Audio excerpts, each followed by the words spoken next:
Welcome back, fellow problem solvers. Mr Oosthuizen here, or should I say John East? These days I don't even know.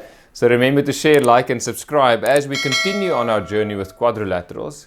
So we are focusing on how to identify quadrilaterals. With quadrilaterals we are using properties to establish which quadrilateral is which one.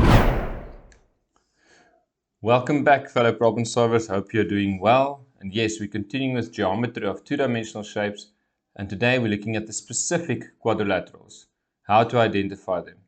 So I'm going to start off with a parallelogram, and you can see here are the properties for sides and angles, and over here for rhombus, rectangle, etc.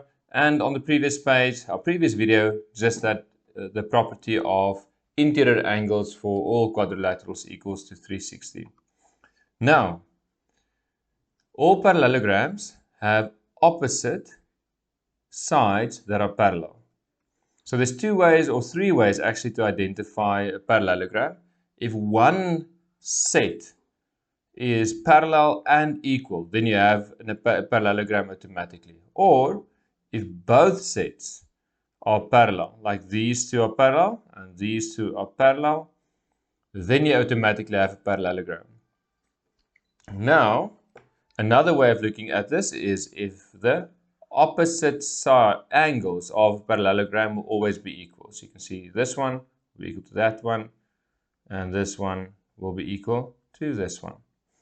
So the second one we're going to look at is a rhombus. Now, rhombus is a special parallelogram and also a special quadrilateral.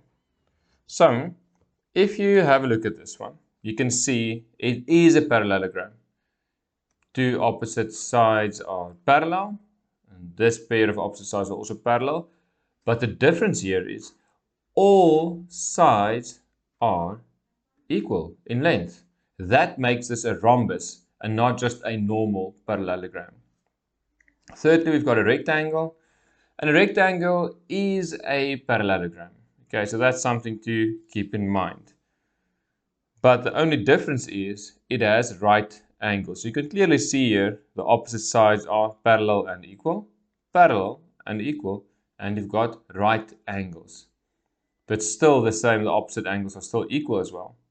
Okay, then fourthly, we've got a square.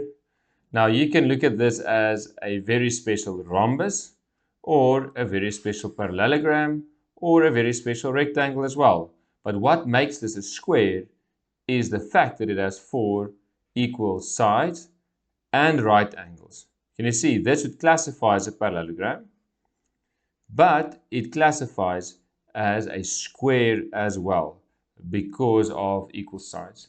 So in asking the test, what is this? You answer a square. Okay, you don't say parallelogram, you say square. We go for the most descriptive properties. Then fifthly, a kite.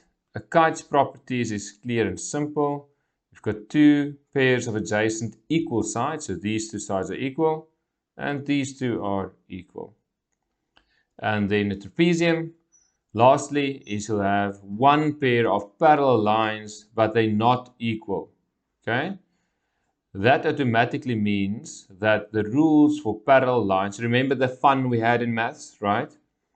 Apply. So over here we've got co-interior angles with x and y adding up to 180. But other than that, no other information is given for a trapezium. So here you go. This will help you to identify quadrilaterals, specifically these 6 mentioned right here. Stay tuned and have a lovely day.